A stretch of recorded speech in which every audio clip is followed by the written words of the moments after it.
तुझे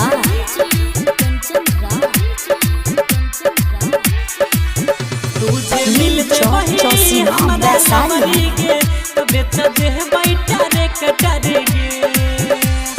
music by Ramdev Yadav. तुझे मिल जाए वही हमारा लवरी गे तो बेच दे बैठा रे कटरेगे। तुझे मिल जाए वही हमारा पगली गे तो बेच दे बैठा रे कटरेगे। दिन राति के बात काटी के दिन राति के बात काटी के हम सुधार लेबै करे कटरेगे। तुझे मिल जाए वही हमारा पगली गे तो बेच दे बैठा रे कटरेगे। तुझे मिल जाए वही हमारा लवरी गे तो बेच दे बैठा रे कटरेगे। MR रिकॉर्डिंग स्टूडियो अग्रोपट्टी चौक। तुझे मिल जाए वही हमारा लवरी गे तो बेच दे बैठा रे कटरेगे। चौक चौसीमा वैशाली। तोरा पटावेला चले लियो हम ट्रैक्टर गे कलियो एक्टिंग करे फिल्म में जेना एक्टर गे तोरा पटावेला चले लियो हम ट्रैक्टर गे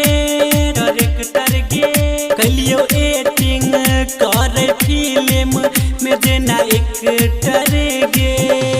सुंदर चक्कर में नहीं बनली कले कटर गे। तुझे मिल जाइबे हमारा लवरी गे तो बेच दे बैठा रे कटर गे।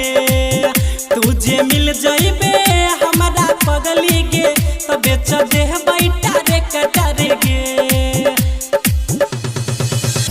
Music by Ramdev Yadav.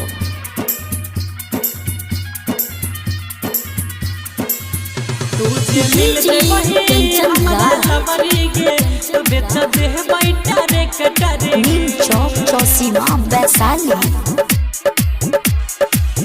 अब ट्रैक्टर चलावे के मन करे नहीं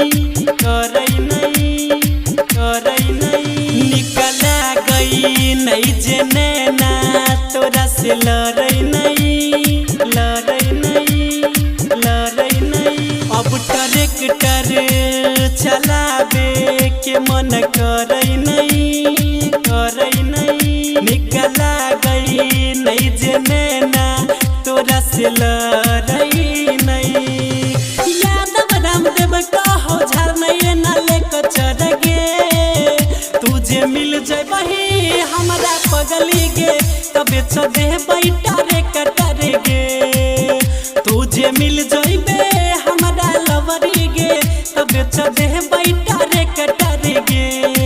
mix by MR recording studio Agropatti Chowk.